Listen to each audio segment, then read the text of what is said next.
सुलह की कोशिश या फिर से पेश होगा विधेयक। लोकसभा में महिला आरक्षण बिल गिरने के बाद क्या है सरकार का प्लान।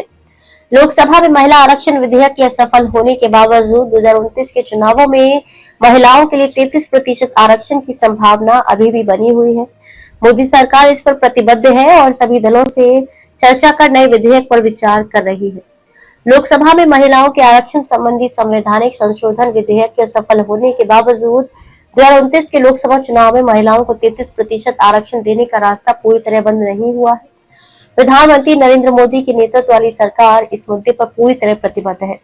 शीर्ष सरकारी सूत्रों के अनुसार आरक्षण लागू करने के लिए कई विकल्पों पर विचार किया जा रहा है।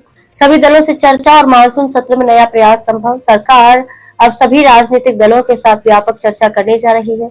यदि जरूरी हुआ तो मानसून सत्र में इस संबंध में नया विधेयक भी पेश किया जा सकता है। 131वें संवैधानिक संशोधन विधेयक के सफल होने के बावजूद केंद्र शासित प्रदेशों और परिसीमन प्रक्रिया से संबंधित 2 अन्य विधेयक लोकसभा में अभी भी लंबित है। सरकार इन्हें किसी भी समय अपनी सुविधा के अनुसार मतदान के लिए पेश कर सकती है। विकल्प 1, परिसीमन के माध्यम से लोकसभा सीटों की संख्या बढ़ाई जा सकती है, लेकिन इसके लिए संसद में 2/3 बहुमत की जरूरत होगी।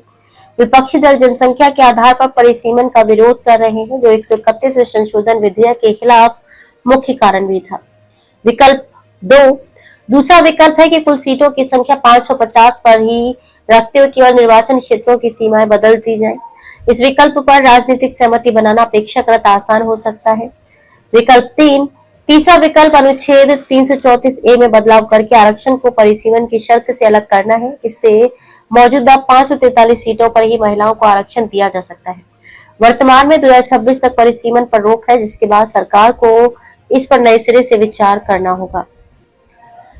इन विकल्पों के बीच केंद्र सरकार ने विपक्ष के खिलाफ राजनीतिक रूप से आक्रामक रुख अपनाने का फैसला किया है।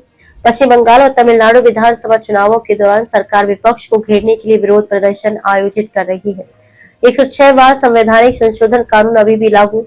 सरकार ने गुरुवार रात को नारी शक्ति वंदन अधिनियम 2023 यानी कि 106वें संवैधानिक संशोधन को अधिसूचित कर दिया था। ये कानून पूरी तरह से लागू है।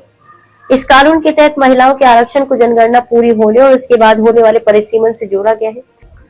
इसलिए 2029 के लोकसभा चुनाव में आरक्षण लागू करने की संभावना बनी हुई है।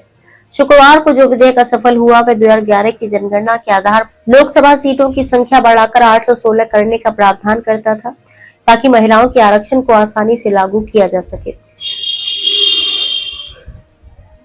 हालांकि इस विधेयक के असफल होने से मूल कानून में निर्धारित 33% आरक्षण कोटा पर कोई असर नहीं पड़ा है। आरक्षण तभी लागू होगा जब जनगणना पूरी हो जाएगी और उसके आधार पर परिसीमन प्रक्रिया पूरी की जाएगी। वर्तमान में जनगणना की प्रक्रिया चल रही है, जिसके 2027 तक पूरा होने की उम्मीद है। यदि उसके तुरंत बाद परिसीमन आयोग गठित किया जाता है और काम पूरा होता है, तो महिलाओं का आरक्षण 2029 के लोकसभा चुनाव में लागू किया जा सकता है।